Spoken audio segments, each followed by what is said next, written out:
Alors la KZ, le pitch, on suit l'histoire de Moussa, qui est un jeune boxeur qui du coup a flashé sur une jeune fille qui vient d'emménager dans sa cité.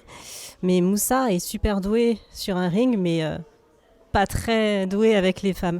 Et du coup, sous les conseils de son meilleur ami Mathieu, il va décider de s'initier à une discipline mystérieuse qui s'appelle la KZ, dans le but de séduire cette jeune fille.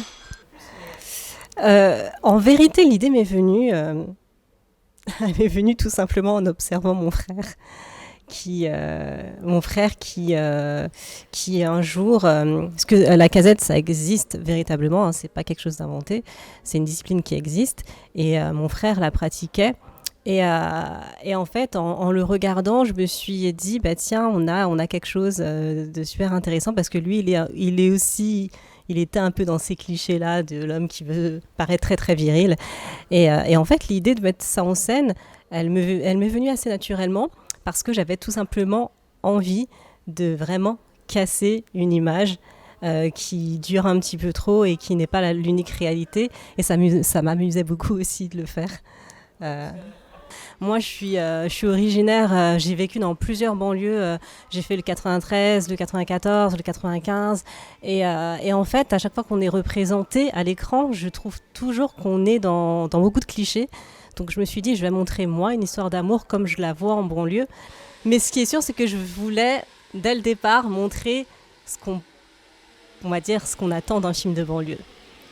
Voilà, je voulais montrer aussi la sensibilité et puis très souvent D'ailleurs, j'aime pas trop cette expression jeune de cité, mais je vais quand même l'employer parce que c'est comme ça qu'on voit ces personnes.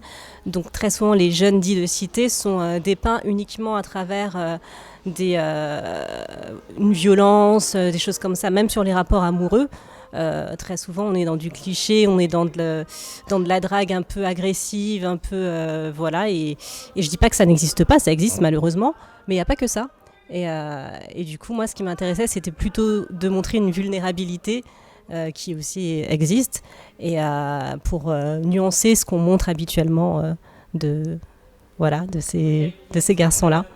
Oui, on a beaucoup ri sur ce tournage. C'est un tournage familial. On a tourné l'ensemble du film sur 2 jours, sur un week-end. Aujourd'hui, encore plus, on interroge pas mal de choses sur ce qu'on va réserver aux femmes, ce qu'on va réserver aux hommes, que ce soit en banlieue ou ailleurs. On questionne tout ça. On comprend que les activités ne sont pas censées être genrées, que voilà, en tant que femme, je peux réaliser, je peux faire ce que je veux. Et en tant qu'homme, pareil, ils sont censés pouvoir accéder même à des disciplines qui ne sont pas forcément celles auxquelles on pense pour eux. Enfin, en vrai, je pense qu'on est dans cette ère de la déconstruction et de rendre accessibles toutes les activités à tout le monde. Et enfin, j'ai envie de dire.